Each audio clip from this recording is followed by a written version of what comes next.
Bună, dragilor, și bine ați venit la o nouă filmare. De această dată vă invit la 3 citiri de tarot, în cadrul cărora vreau să vedem ce mesaje are Universul să vă transmită în acest moment. O să vă rog să alegeți intuitiv și aveți așa: numărul 1, piatra roz, numărul 2, piatra galbenă și numărul 3, piatra albastră. Puteți alege un număr pentru voi, un număr pentru altă persoană, un număr pentru dragoste, un număr pentru carieră. Fix cum simțiți, așa faceți și ne vedem la numărul sau la numerele alese de voi. Bine ați revenit, dragii mei, cei care ați ales piatra roz. Haideți să vedem ce mesaje avem pentru voi. Ce trebuie să știți. Și a început citirea, dragii mei. Wow! Aici se vede foarte clar faptul că ori vreți să ieșiți dintr-un divorț, dintr-o relație, mai bine spus. Vreți să ieșiți dintr-o situație conflictuală, văd. Și cei mai mulți dintre voi văd că treceți printr-o perioadă de transformări, treceți printr-o perioadă în care ceva s-a încheiat. Parcă ați avut sau aveți o perioadă în care vreți să stați singuri, vreți să vă transformați pe voi, să vă transformați viața. Și pot fi aici niște probleme care țin de bani. Cineva nu a fost sincer cu voi în legătură cu banii sau poate ați avut probleme din punct de vedere financiar și acum v-ați hotărât să le rezolvați. Văd că sunt niște probleme cu justiția sau niște probleme cu actele, mai văd aici. În unele cazuri văd că ați hotărât să treceți pe un regim.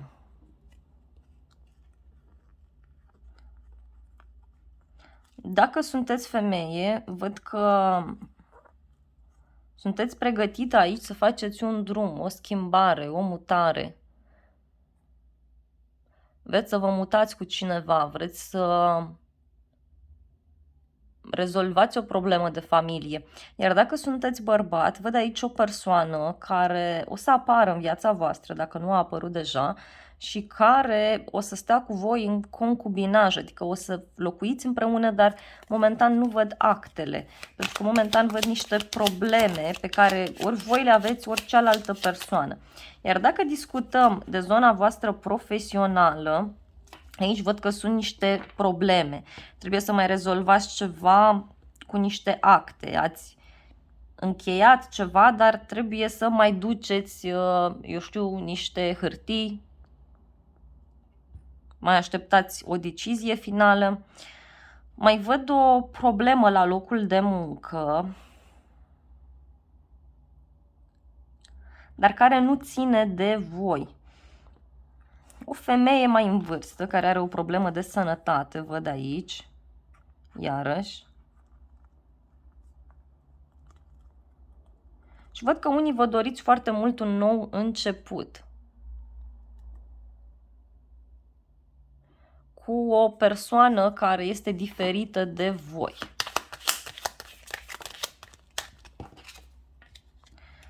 Bun, aici văd niște bani care vă intră. Alții poate ați avut o perioadă în care nu v-ați simțit bine și din acest motiv au fost niște probleme în zona voastră profesională, deci la locul de muncă. Și văd că totuși reușiți să rezolvați ceva, deci vă intră niște bani aici, văd. Sau alții reușiți să rezolvați ceva ce ține de o moștenire. Da, acești bani să știți că vor veni foarte mult timp sau deci vor veni constant sau vin banii aceștia, dar îi veți avea o perioadă mai lungă. Alții vă găsiți un loc de muncă foarte bine plătit. Dar are legătură cu o firmă sau cu o instituție cu probleme pentru unii. Pentru alții văd totuși o persoană care nu o să fie foarte bucuroasă în acest context. Parcă aveți de negociat ceva unii dintre voi. Aveți ceva de negociat ce ține de zona aceasta a depărtărilor.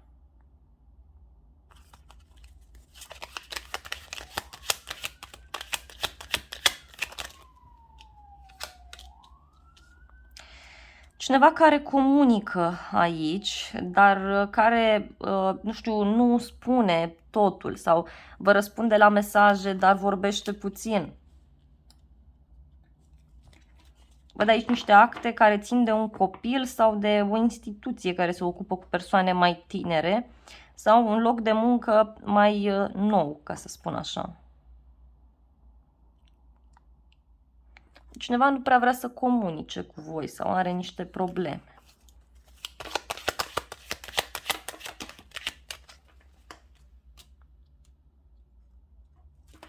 Bun, și văd aici că în unele cazuri este ca și cum ați aflat niște minciuni sau o să aflați niște minciuni foarte rapid care vă vor determina să mergeți către un nou început. Și este ceva benefic pentru voi. Poate chiar o veste de pace, văd aici. Mai văd o femeie mai tânără care se ocupă cu internetul, sau are legătură cu străinătatea și care stă și așteaptă un răspuns de mult timp. Și aici uitați că vine acest răspuns și e de bine pentru voi. E cu liniște, e cu pace. Atenție pe zona comunicării, pentru că la un moment dat e posibil să fie niște probleme, nu știu, cu telefonul, cu un site de socializare, da? Într-o relație, văd aici că dacă ați încheiat o relație recent, se pare că în următoarea perioadă o să comunicați destul de puțin, da? O să doriți destul de puțin să cunoașteți o persoană nouă și cine știe, în unele cazuri cumva puteți să aveți parte de o perioadă în care o să vă concentrați foarte mult pe zona locului de muncă, alții dintre voi. Iar dacă sunteți într-o relație și ați aflat niște secrete, niște minciuni și ați rezolvat problema și ați vrut să o luați de la zero, să mergeți în următoarea etapă, aici să știți că totuși în final, nu știu, ori rămâneți uniți doar de bani, ori aici rămâneți doar ca și prieteni, adică nu văd multă iubire, nu văd multă socializare. Dragii mei, acestea au fost previziunile. Să vedem și zodiile implicate. Și avem zodia Balanță, Gemeni, Scorpion, Fecioară, Pești, Capricorn, Taur,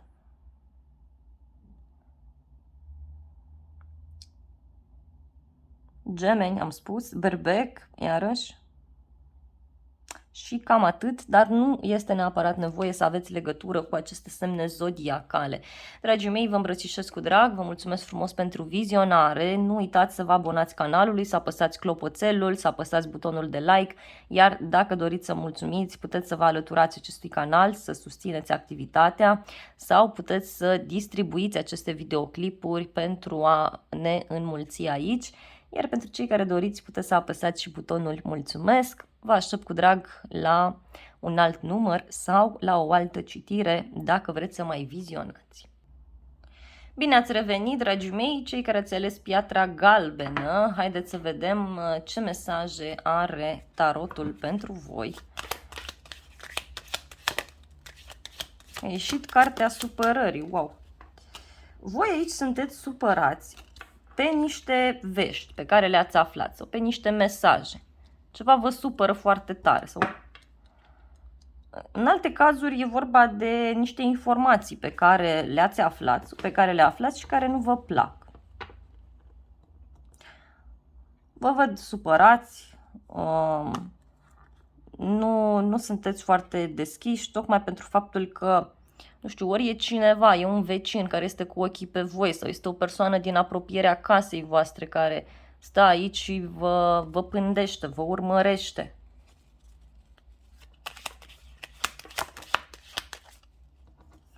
Sunteți supărați pe niște bani pe care trebuie să-i primiți. Dar uitați, dragii mei, că apare un nou început eliberator pentru voi. Sau vreți să vă mutați, vreți să plecați undeva. Și apare o șansă foarte frumoasă în căutarea asta a dumneavoastră, pentru că sunteți supărați sau supărată. Și are legătură cu un final, cu un final și dacă sunteți femeie este vorba de un bărbat și de niște probleme pe care le are, de, nu știu, de o situație care ține de niște bani, de o problemă de sănătate, iar dacă sunteți bărbat, pur și simplu parcă în sfârșit reușiți să vă eliberați dintr-o situație. Văd aici un cadou pe care îl primiți sau o surpriză frumoasă pe care o veți avea. Posibil ca acest nou început să fie la o zi de sărbătoare sau la o zi mare în alte cazuri. E cu foarte mult noroc pentru voi și văd o reacție pe de altă parte neașteptată din partea unei femei. Este o femeie mai șatenă, este o femeie care este influențată de un bărbat mai în vârstă.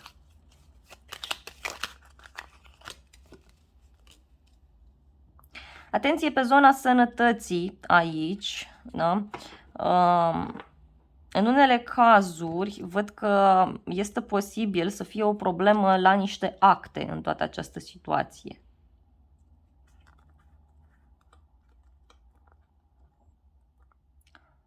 Dacă sunteți femeie, este bine să fiți atenți, să fiți atente la veștile care apar către voi, da? Pentru că văd aici că voi vreți să faceți un drum, vreți să faceți o mutare, o schimbare. Posibil că atunci când rezolvați lucrurile să intervină o problemă de sănătate, care, știu eu, poate ține ori de un copil, ori ține de un nou loc, o nouă casă, o nouă situație în care sunteți puși, dar în care sunt probleme mari. Iarăși văd o problemă de sănătate aici care poate să țină de zona capului sau de zona sânilor, zona uterului, undeva pe acolo, pentru femei. Pentru bărbați aici vedeți că puteți să cunoașteți o nouă persoană care este mai tânără și care ori are o problemă de sănătate, ori este o persoană care se ocupă cu zona aceasta medicală. Dar totuși văd o problemă, da, care ține de niște acte. Dacă așteptați un răspuns, da, pe zona sănătății, o să rămâneți surprinși de diagnostic. Bun, cineva văd aici că face un drum pe total neașteptate sau reușiți să vă mutați locul de muncă, reușiți să vă mutați casa, dar o să fie ca o surpriză. În alte cazuri parcă vă vin niște musafiri în casă aici, se vede foarte clar, la o zi sfântă iarăși. Și aici parcă văd o reacție neașteptată a unei persoane, o persoană care este supărată pe această surpriză pe care voi o faceți. Parcă de acest nou început nu știu mulți oameni, știți doar dumneavoastră în mod special. Și e vorba de niște bani pe care îi ascundeți sau niște bani pe care îi strângeți.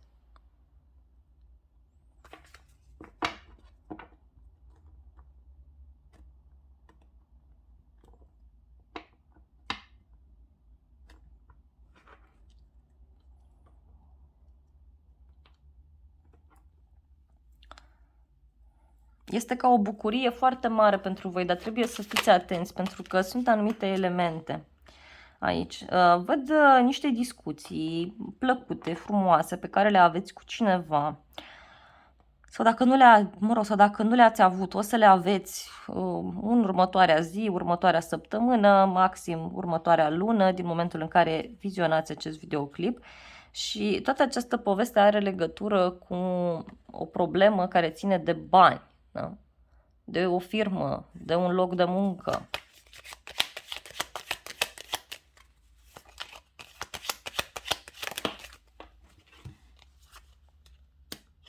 Bun, supărarea are legătură cu un bărbat și cu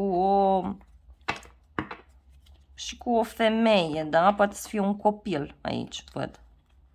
Și cu o problemă foarte mare financiară pe care cineva vrea să o rezolve.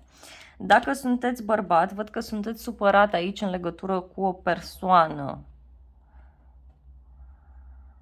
Și apoi văd că o să aveți o discuție clarificatoare. Poate fi un nou început și anume că cineva pleacă, cineva fură, cineva pleacă peste noapte. Dar repet, mare atenție pe o problemă de sănătate. Dacă sunteți femeie, vedeți că aveți un bărbat care are o problemă de sănătate sau are o problemă cu un copil.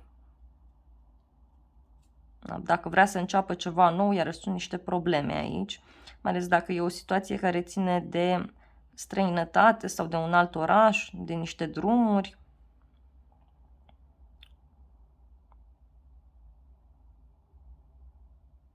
Sunteți supărată sau supărat pe un drum, pe o schimbare, pe o mutare, dar se rezolvă lucrurile. Se rezolvă și vor fi bune. În schimb, repet, mare atenție pe zona aceasta a sănătății. Foarte intens se vede acest lucru. Parcă vreți să-i faceți o surpriză unei persoane sau dacă sunteți femeie, vedeți că e un bărbat care vrea să vă facă o surpriză în legătură cu această mutare. Bun, dragii mei, haideți să vedem și zodiile implicate și avem aici zodia Pești, Vărsător, Leu, Gemeni, Capricorn, Taur, Berbec, Fecioară,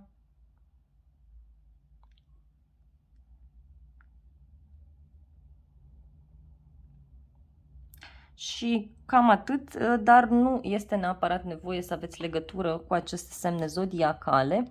Dragii mei, acestea au fost previziunile pentru cei de la numărul 2. Eu vă mulțumesc frumos pentru vizionare. Nu uitați să apăsați butonul de like dacă v-a plăcut citirea, să vă abonați canalului, să apăsați clopoțelul, iar pentru cei care doriți să mulțumiți și pentru cei care doriți să mă susțineți în acest proiect, tot ce trebuie să faceți este să vă alăturați canalului, să apăsați butonul de mulțumire sau să dați aceste videoclipuri mai departe. Vă mulțumesc frumos și vă doresc o zi sau o seară binecuvântată și să ne revedem cu bine la un alt număr sau la o altă citire dacă vreți să mai vizionați. Bine ați revenit, dragii mei, cei care ați ales piatra albastră. Haideți să vedem ce mesaje are tarotul să vă transmită. Și a sărit deja o carte. Cred aici ori că sunt niște probleme legate de bani, ori alții aveți niște probleme care țin de o persoană care a plecat sau vă strângeți niște bani, nu aveți suficienți bani. Ceva faceți voi aici. O problemă care ține de o firmă, văd, sau de o instituție.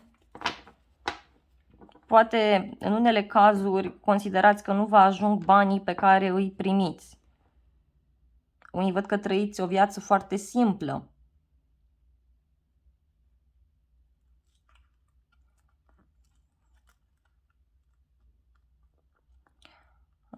Ori sunteți despărțiți, ori sunteți într-o relație în care sunteți puțin supărați în legătură cu o așteptare mare și în legătură cu niște informații pe care voi le-ați aflat.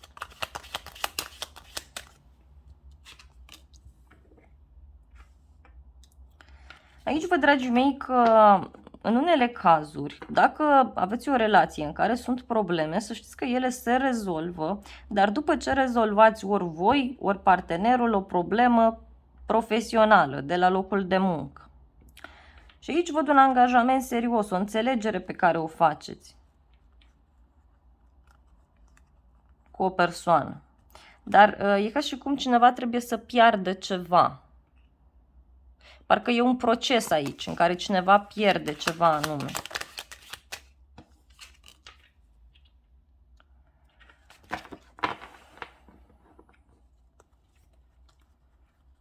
Atenție la o problemă de sănătate sau atenție la o nouă relație pe care voi vreți să o faceți. Aici, nu știu, ori un copil nu o să fie de acord, ori e vorba de un bărbat care nu poate să facă, nu știu, copii în alte cazuri.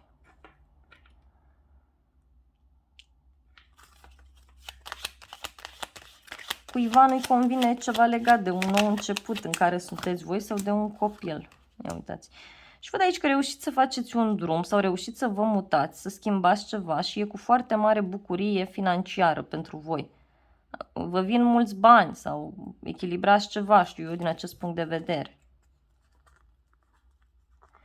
Un final, iarăși mai văd aici. E un final într-o relație veche, într-o relație stabilă, o relație cu o rudă sau, știu eu, o căsnicie, ceva ce durează de mult timp.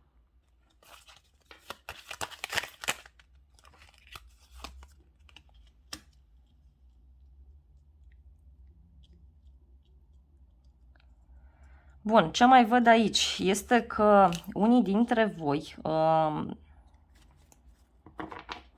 o să primiți o veste, da, care vine foarte rapid și care ține de o femeie sau are legătură cu o femeie. Mare atenție pe mesajele voastre din telefon sau știu eu, e-mail-uri. Atenție ce vorbiți, pentru că este cineva care se folosește de vorbele pe care dumneavoastră le spuneți. Se folosește ori împotriva dumneavoastră, ori se folosește de ele tocmai pentru a-și urmări interesul. Da? Văd aici o nuntă la care mergeți sau poate aveți o nuntă în familie, o sărbătoare, o logodnă ceva. Pentru alții dintre voi, vedeți că puteți să aveți o surpriză din partea unui cuplu. Mai văd aici, ia uitați.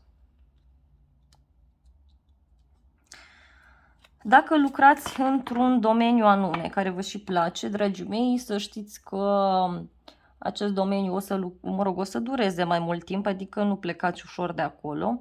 Și de asemenea văd o femeie mai în vârstă care vă poate ghida, care vă poate ajuta. Cineva care are deja o experiență de viață și care vă orientează, vă ghidează. Alții poate chiar voi vă orientați pe experiența pe care ați avut-o. Văd o posibilă nouă dragoste care apare sau dacă sunteți deja într-o relație, e posibil să se reaprindă flacăra. Să vă crească din nou sentimentele, emoțiile.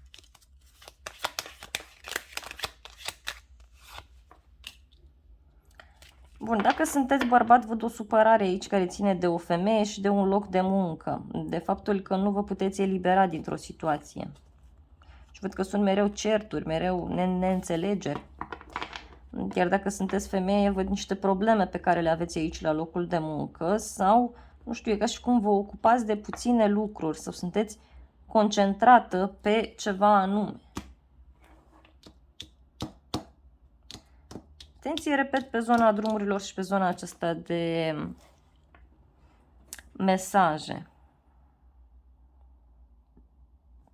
Aici văd un angajament serios, o căsătorie, un contract care o să dureze foarte mult timp. Văd un drum pentru dumneavoastră care este foarte benefic și puteți să-l faceți împreună cu o persoană care este foarte energică, poate o persoană care face sport sau cineva care lucrează, știu eu, în zona aceasta a sportului, a mișcărilor. Poate fi un copil, da? Văd că ar fi o femeie în unele cazuri. Bun, dragii mei, haideți să vedem și zodiile implicate. Și avem așa: Fecioară, Capricorn, Balanță, Gemeni, Săgetător, Vărsător,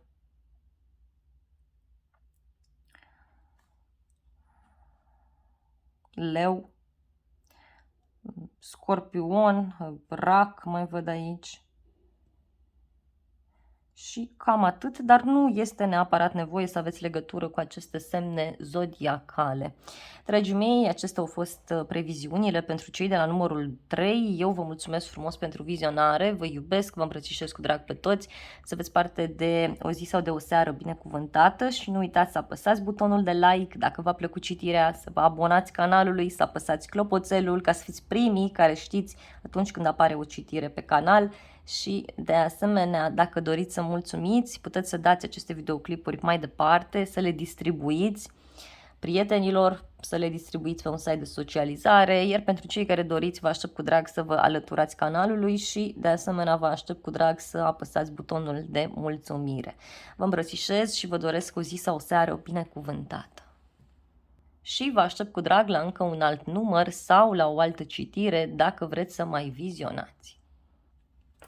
Dragii mei, acestea au fost previziunile pentru toate cele 3 numerele. Eu vă mulțumesc frumos pentru vizionare, vă iubesc, vă îmbrățișez cu drag pe toți, să aveți parte de o zi sau de o seară binecuvântată și vă invit cu drag la o altă citire dacă vreți să mai vizionați. Vă îmbrățișez cu drag.